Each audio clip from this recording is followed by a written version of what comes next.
Hello. Okay, I will start the lecture.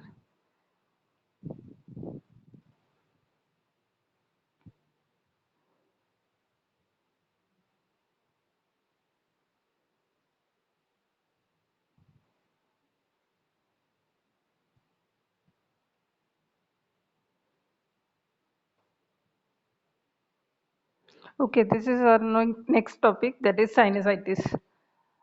You can see the screen now.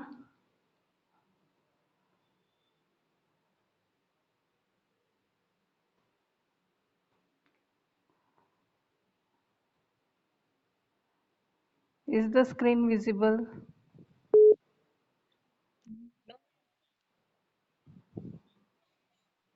Okay, okay.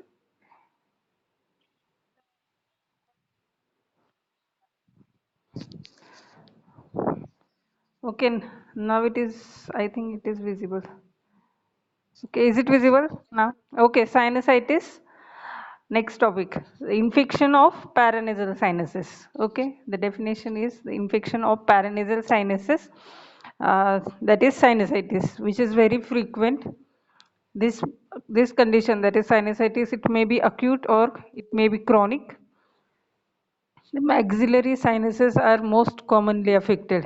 Okay, maxillary sinuses are most commonly affected, and then frontal and ethmoidal, these are less frequently affected, and sphenoidal is it rarely affect. Okay, because maxillary sinus is very closer to the nose, okay, and to the oral cavity. That's why maxillary sinus is most commonly affected sinus. So the first topic from sinusitis is acute maxillary sinusitis. Okay, this is the most frequently affected paranasal sinus due to closer proximity to the teeth and due to inadequate drainage due to high position of its ostium.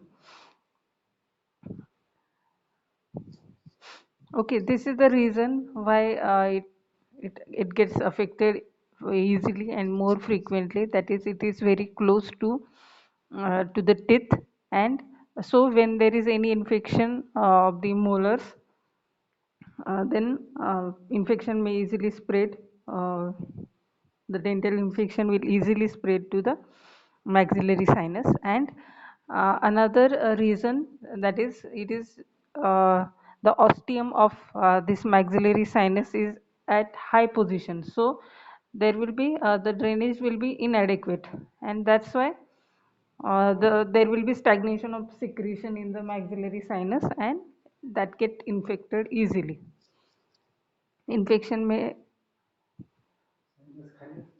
os- okay, समजलं का? Why maxillary sinus it gets affected very easily?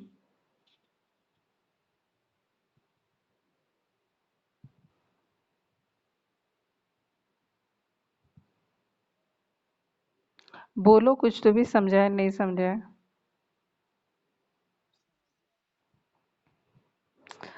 The second reason you got the inadequate drainage due to high position of its ostium. Ostium means opening. Opening जो है ostium इसका maxillary sinus का, it is at higher position. The and maxillary sinus is at lower level. Then that's its ostium. So there will be inadequate drainage of maxillary from the maxillary sinus. Okay, then etiological factors. First one is age. It is commonly it is seen common after 15 years of age, but can occur at 5 years of age also. So most commonly affected age is after 15 years, but it can be seen in at the age of 5 years also. Both the sexes are equally affected. Then there are predisposing factors. Okay, so first factor is nasal infection. First predisposing factor is nasal infection due to common cold or influenza. there will be nasal infection, and infection reaches to sinus from nose approximately in 90% of cases. Okay, when there is any nasal infection, uh, infection will reach to the sinus from nose in about 90% of cases. Okay, so any common cold or influenza will lead to sinusitis. So first predisposing factor is nasal infection, and there are some factors which help to spread the infection, and those factors are: first one is nasal obstruction. Okay, nasal obstruction will be because of DNS, that is deviated nasal septum, or hypertrophic turbinate, or polyp, or any new growth that will obstruct the drainage of sinuses.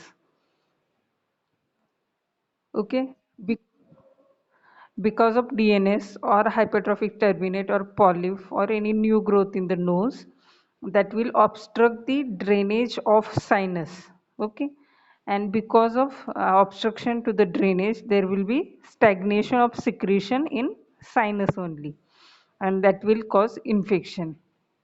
Normally क्या होता है, the paranasal sinuses will drain into the nasal cavity. Okay, normally, but as if there is any pathological condition, like when there is any obstruction to the nose, like it may be because of DNS or hypertrophic turbinate, or by because of polyp or any growth in the nasal cavity, it will cause obstruction to the drainage of sinus. Okay, and that's why there will be stagnation of secretion in the sinus, and that will lead to infection. Then second cause is nasal allergy. Okay, second cause is nasal allergy. Nasal allergy will cause blockage of nose because of secretions, and that will lead to obstruction to drainage of sinuses again. It will obstruct the drainage of sinus and then infection. Third one is habits. Some persons have a habit of forcible blowing of nose. Okay, and because of forcible blowing of nose, that will cause pushing of infection from nose to sinus. Okay, if the patient is having rhinitis and if he forcibly blows his nose, the infection may pass to the maxillary sinus, and that will lead to sinusitis. Next one is swimming. Um, Water may enter into nose by while forcibly um, diving. While diving, water may enter into the nose, and then infection may pass to the sinuses. So that is one of the factor that will lead to spread of infection to the sinus. And lastly, barotrauma trauma, particularly when the patient flies during the attack of rhinitis. Barotrauma, that is when patient flies during the attack of rhinitis, then that time patient may have spread of infection to the sinuses and will lead to sinusitis. Okay, so in 90% of cases, because of common cold or influenza, or you can say nasal infection, in 90% of cases will lead to acute maxillary sinusitis. Second, second predisposing factor is dental infection. Infection of upper molars and premolars will lead to maxillary sinusitis in 8% of persons. Then because it is because of dividing bone between the maxillary sinus and the roots of molars and premolars is very thin. Okay, so when there is any infection to the molars or premolars, uh, the infection will easily pass into the maxillary sinus, because the dividing bone that is between the maxillary sinus and the premolar or molars is very thin. It may get rupture easily and infection will pass into the maxillary sinus. So that is one of the another predisposing factor. First one was nasal infection. Second one is dental infection, and third one is trauma to sinus. It may also cause when there is any trauma to the sinus, any accidental injury uh, that will cause bleeding in the sinuses, and that will get infected, secondarily infected, and it will lead to sinusitis. So when there is any trauma to sinus, there will be collection of blood in the sinus, and that gets secondarily infected. So that is the third predisposing factor. Next one is neighboring infections. Neighboring infection like chronic tonsillitis or adenoids. These neighboring infections also lead to sinusitis. Next one is lowered resistance of the patient. Lowered spread of infection will increase in if the patient's resistance is low, like in cases of influenza, measles, or chickenpox, and even it can happen in case of diabetes. Okay, so in cases of influenza, measles, or chickenpox, or if the patient is diabetic, then the resistance of the patient is low, and that's why the infection is more common.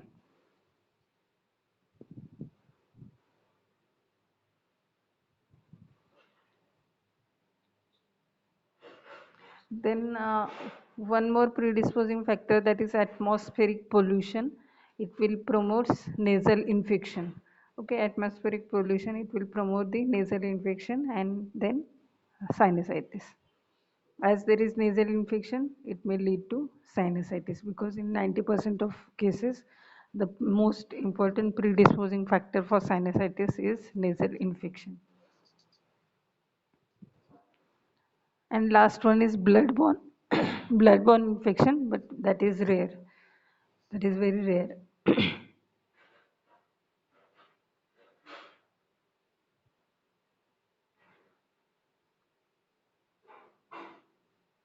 Okay, next point is pathology. There are some stages, like first one is catarrhal stage. Initially, there will be congestion and edema of mucosa of sinus and ostium. Ostium is opening of that sinus. Okay, so in catarrhal stage, there will be congestion and edema of mucosa, and also there will be hypertrophy of mucosal glands. Okay, in catarrhal stage, there will be congestion, edema of mucosa of sinus, and hypertrophy of mucosal glands. Then second stage is stage of exudation. There will be increased glandular activity, and because of increased glandular activity, secretion is collected in the sinus, and initially that secretion is mucoid. Okay, in stage of exudation, as we have seen in catarrhal stage, there is hypertrophy of mucosal gland, so there will be increased glandular activity. Because of this increased glandular activity, there will be increased secretion, and that secretion is collected into the sinus. Initially it is mucoid. At the stage of exudation, it is mucoid. Then third stage is purulent stage. The infection progresses to the purulent stage. Okay, the mucoid secretion becomes thick or mucopurulent. A thick mucopurulent purulent discharge will be there, and it may drain out through the ostium, or the ostium may get blocked due to mucosal edema, and the secretion will stagnate in the sinus only, and that will produce acute empyema of that sinus. Okay, you got the purulent, you understood the stage of purulent stage. Once again, I will repeat, in purulent stage, the infection progresses, okay, and the discharge will become thick and mucopurulent. Okay, in stage of exudation, the discharge is mucoid. In purulent stage, discharge will become thick, it becomes mucopurulent, and it may drain out through the ostium. Okay, it may drain out through the ostium, and it may mm, or it may the ostium may get blocked due to mucosal edema. Okay, as there is we have seen in catarrhal stage there is edema and congestion of mucosa as well as ostium. So when there is edema of ostium also, it gets blocked due to mucosal edema, and the secretions they are stagnated in sinus only. Okay, as the secretions are stagnated in the sinus, that will produce acute empyema. Then fourth stage is stage of complication. In stage of complication there will be pansinusitis. Pansinusitis means,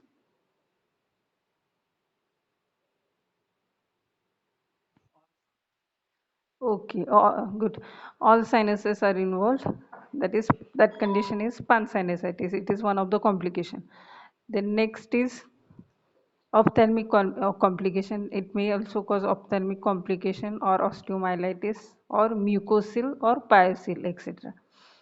So that is the stage of complication. And lastly, stage of resolution. This condition, the maxillary sinusitis, acute maxillary sinusitis, will resolve at any stage. Okay, it will resolve at any stage depending upon the virulence of organism and resistance of the patient, or resistance of the body, or and the antibiotics that are given. Okay, if you give proper antibiotic, and if the virulence of organism is low, and if the resistance of the body or resistance of that patient is good enough, then there will be resolution at any stage. Okay, so these are the five stages: catarrhal stage, exudation stage, stage of exudation, and third one is purulent stage, fourth one stage of complications, and last one is stage of resolution.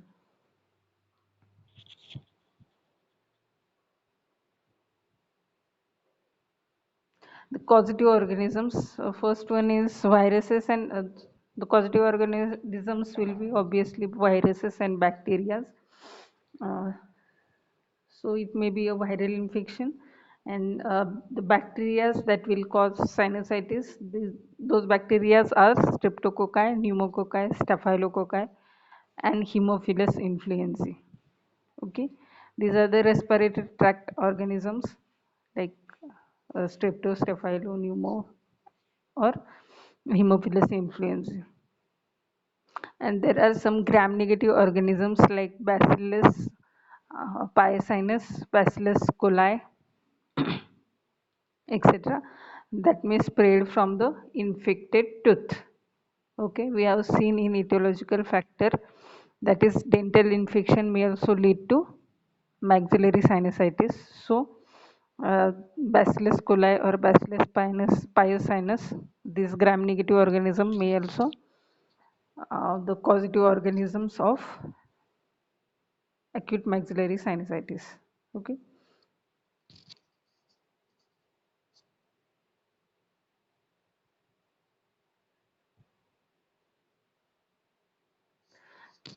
Then the signs and symptoms. First, initially there is just a discomfort in nasopharynx. Patient will tell you there is just a discomfort in nasopharynx. Second symptom is pain. Pain is in maxillary region, and it may radiate to teeth or eyes or to the frontal sinus and also to the ear. Okay, the radiation of pain will be to the teeth, eyes, or frontal sinus or to the ear, and it will aggravate by bending down or coughing or sneezing. Okay, so first symptom is most important symptom, that is pain which is in maxillary region, It will radiate to teeth, eyes, frontal sinus or ear. It will aggravate on bending down, or it will aggravate by coughing and sneezing. The next one is nasal discharge. Initially, the nasal discharge will be mucoid and later on it will become purulent. It may be blood stained and there will be foul smelling discharge is that suggestive of dental infection. Agar patient is having maxillary sinusitis because of dental infection, if it is dental origin, then it is having dental origin, then it will have foul smelling discharge, foul smelling nasal discharge. So that is the third symptom, nasal discharge. Initially it is mucoid, later on it will become purulent. Sometimes it is blood stained, and if it is foul smelling, it suggests that patient is having dental infection. The next symptom is blockage of nose. It is due to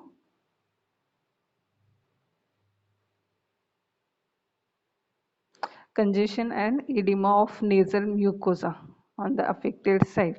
Okay, blockage of nose is because of congestion and edema.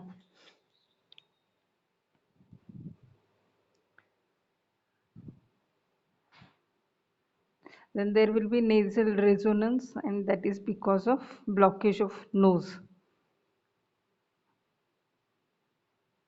The next one is there will be dry cough. As there is post nasal discharge, it may tickle into the oropharynx and it will cause dry cough. If the patient is having post nasal discharge, okay, post nasal discharge, it may tickles into the oropharynx and nasopharynx and it will cause dry cough. Then there will be epistaxis may be present. Occasionally it may be present because of congestion. And lastly, constitutional symptoms like headache, body ache, fever, malaise, they may also be present. So these are the symptoms of acute maxillary sinusitis. First one is pain, which is on in the maxillary region. It may radiate to teeth, eyes, or frontal sinus or to the ear, and it will aggravate by bending down or coughing or sneezing. Then second one is nasal discharge, which is mucoid first, then it will become purulent, and it may sometimes it may be blood stained or it may be foul smelling discharge, and that suggests the dental infection. The next symptom is blockage of nose. It is because of congestion and edema. Then there will be nasal resonance, and that is because of blockage of nose. Then there will be dry cough. Epistaxis may occasionally be present, and constitutional symptoms like headache, malaise, fever, etc. Then the signs, when you inspect, that is on inspection, there will be slight edema in case of um, children. There will be edema. Then secondly, on palpation, you can there will be a tenderness of maxillary area. Okay, on inspection, when you inspect the maxillary area, there will be slight edema, and that is mostly seen in children. On palpation, there will be tenderness of maxillary area. Then on anterior rhinoscopy, you can see the congestion and of nasal mucosa and turbinates. Congestion of nasal mucosa and turbinates that can be seen through anterior rhinoscopy. And on posterior rhinoscopy, purulent discharge may trickle down through the choana. Choana is posterior nair. So there will be postnasal discharge. That means through the posterior nair or choana, there will be purulent discharge can be seen through posterior rhinoscopy.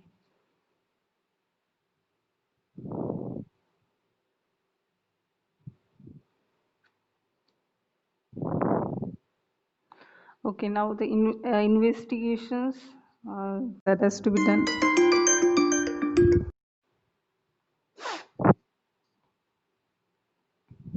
So first investigation is a radiograph of paranasal sinuses.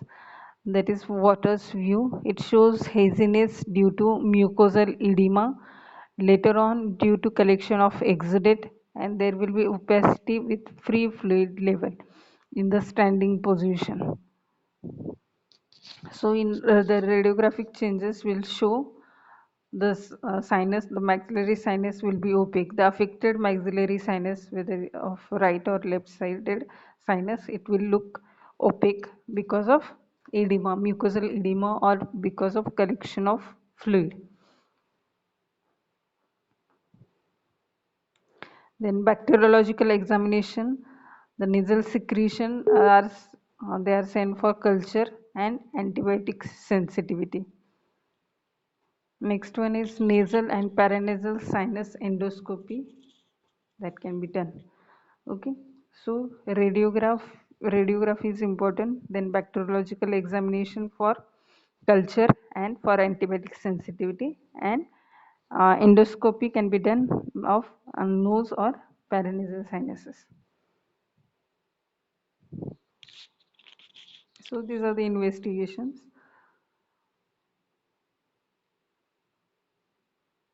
Then the differential diagnosis of acute maxillary sinusitis. First one is alveolar abscess. If patient is having alveolar abscess, there will be the pain in the tooth, and there will be swelling of alveolar margin, and there will be swelling of face also. In alveolar abscess, there will be swelling of face, and the affected tooth is painful. While in acute maxillary sinusitis, the edema can be seen in the maxillary region, but this can be seen in mostly in children. Okay, so edema is or swelling is most common in alveolar abscess, swelling of face. Okay, then second one is cellulitis of cheek. In cellulitis of cheek, there will be it is secondary to the cellulitis of nose, and it is caused by furuncle in vestibule. And in cellulitis of cheek, there will be swelling of face also.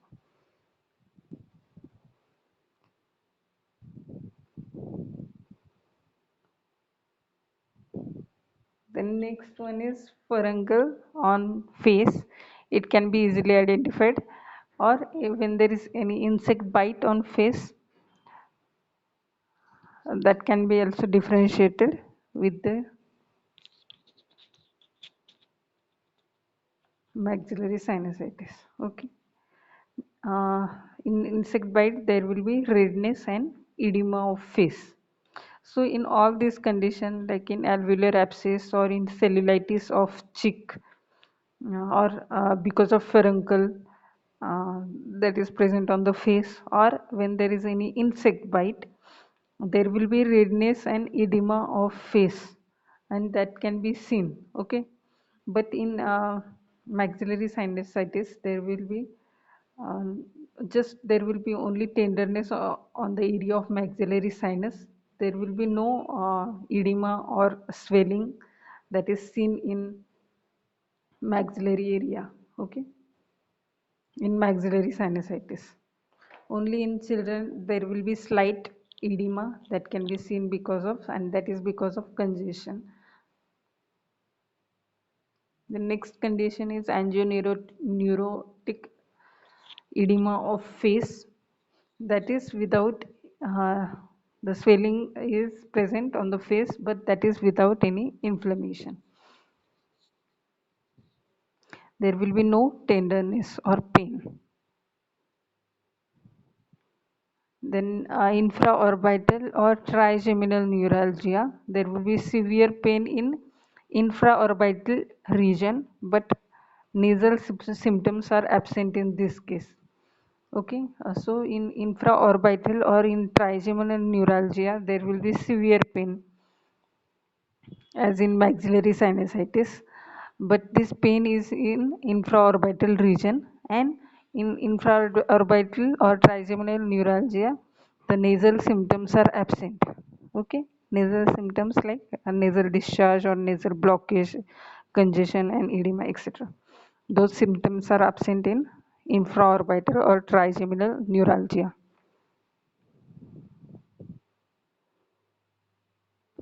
One more condition to differentiate is maxillary sinus malignancy.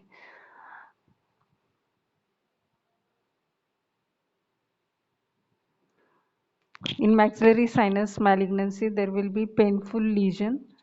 Mostly elderly patient is affected with maxillary sinus malignancy, and there will be blood stain discharge from nose. And you have to go for the investigations like radiological investigation or cytoscopy, cytological examinations or biopsy. Okay. So these are the differential diagnosis. Alveolar abscess, that is because of painful tooth, and there will be swelling that is seen on the alveolar margin, and swelling can be seen on the face also. Then in cellulitis of face, there will be swelling of face, inflammatory changes are seen. When there is furuncle on face, it can be easily identified, that is furuncle is present on the face and it is painful. Then if there is any insect bite on face, there will be swelling and inflammatory changes. Those are seen on the face. In angioneurotic edema of face, it is without inflammation. There will be no inflammation, only swelling of the face is present. And in infraorbital or trigeminal neuralgia, there will be severe pain in infraorbital region, but nasal symptoms are absent.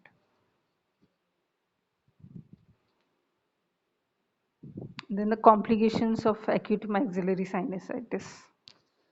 So we have seen in stage of complication, that is there will be pansinusitis. Complications are less common, but the if complications occur, there will be, first one is pansinusitis, then middle ear infection, the next one is pharyngitis, laryngitis or tracheobronchitis, then osteomyelitis of maxilla.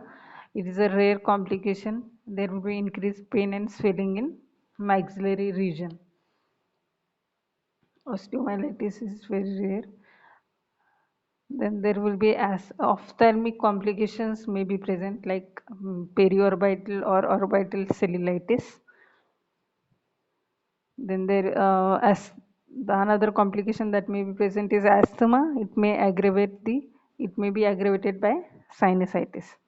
Okay, asthma can be aggravated by sinusitis. And mucosal or piocil, that is because of stagnation of secretion. As the ostium of the maxillary sinus, it gets swollen, or there will be congestion of ostium and swelling of ostium. There will be collection of secretion or stagnation of secretion in the maxillary sinus only, and that will cause mucosal or piocil because of secondary infection again.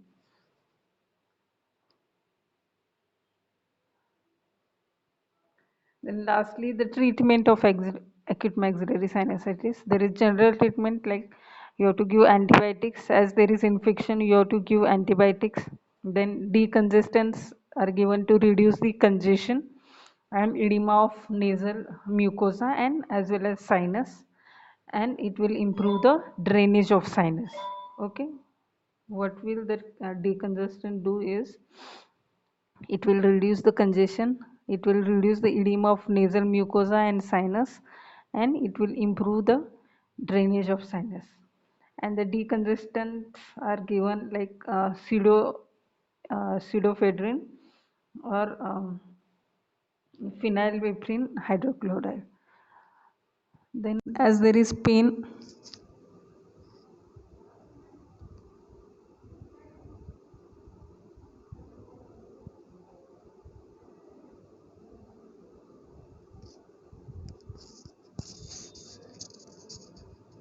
Hello, आवाज येतोय?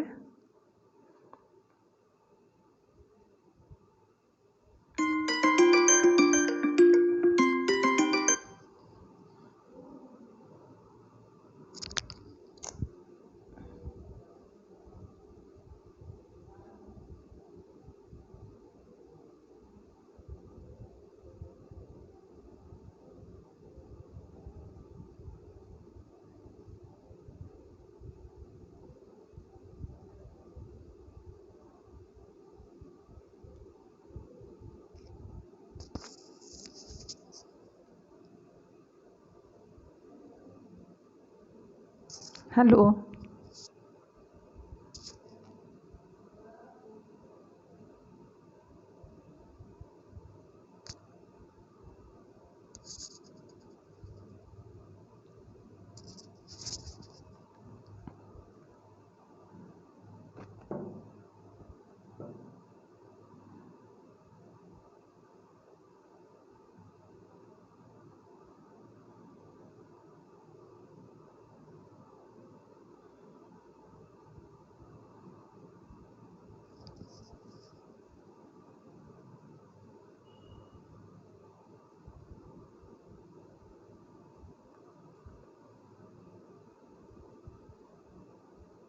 Hello, आवाज येतोय का? Hello,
हे कसं start करायचं?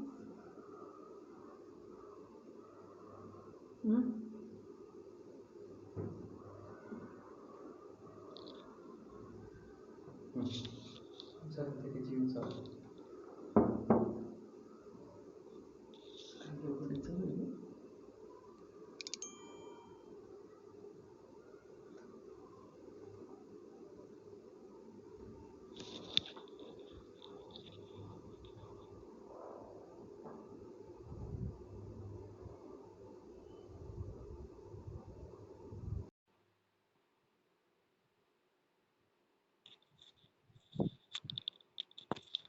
Hello, आवाज येतोय?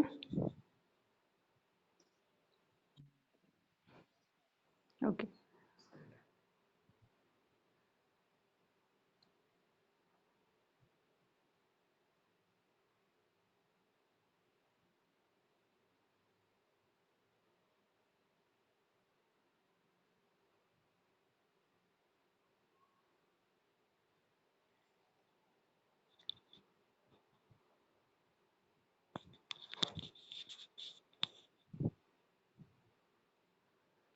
Okay, so treatment of acute maxillary sinusitis.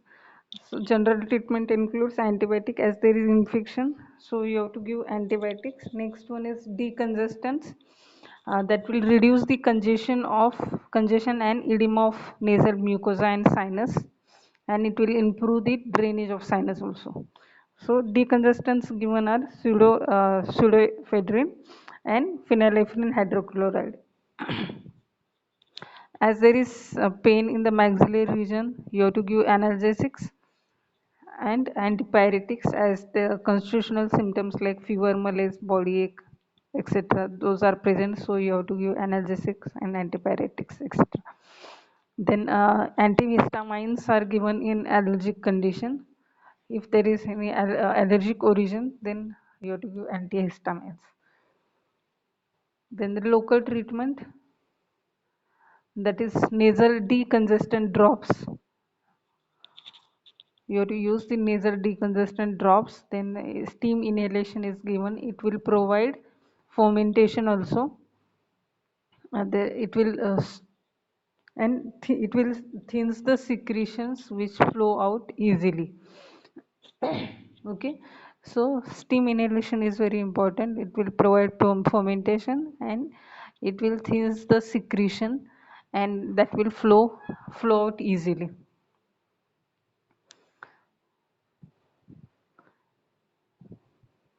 And you have to do fermentation on sinus also, on the area of maxillary sinus. It will give soothing effect. Then the procedure, that is antral puncture, it is done. The procedure of drainage is, this is the procedure of drainage.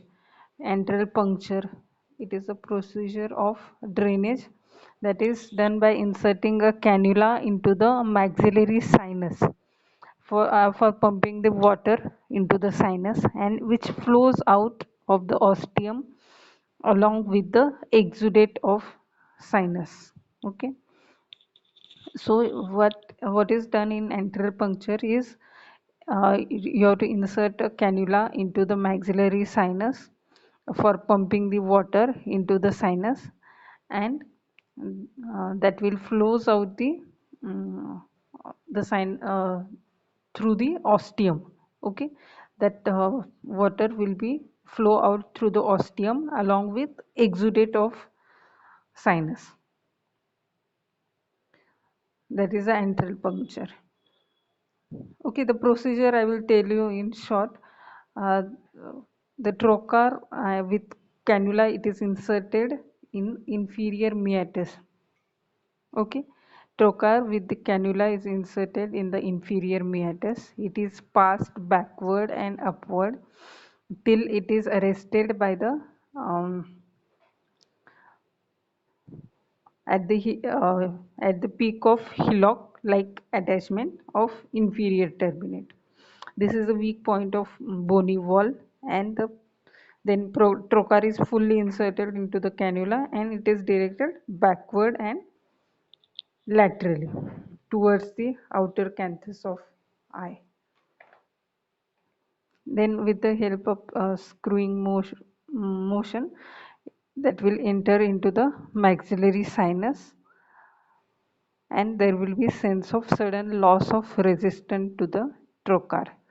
So trocar with cannula is inserted through the inferior meatus into the maxillary sinus. Okay, this is the procedure. A trocar with cannula is inserted through the maxillary inferior turbinate, and it is inserted into the maxillary sinus. Okay, then the trocar is withdrawn,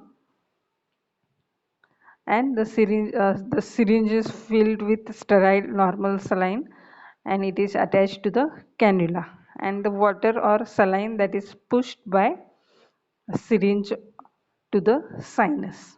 Okay, the water or the saline is pushed through the through that cannula into the sinus, and the water with exudate will come out through the ostium. That is the antral puncture. So any difficulty? This is all about the acute maxillary sinusitis. Any difficulty?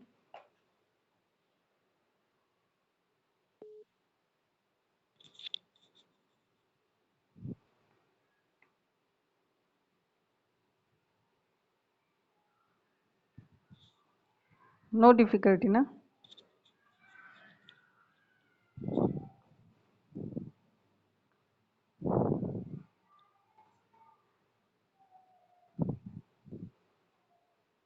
Okay, chalo, I will end the meeting now.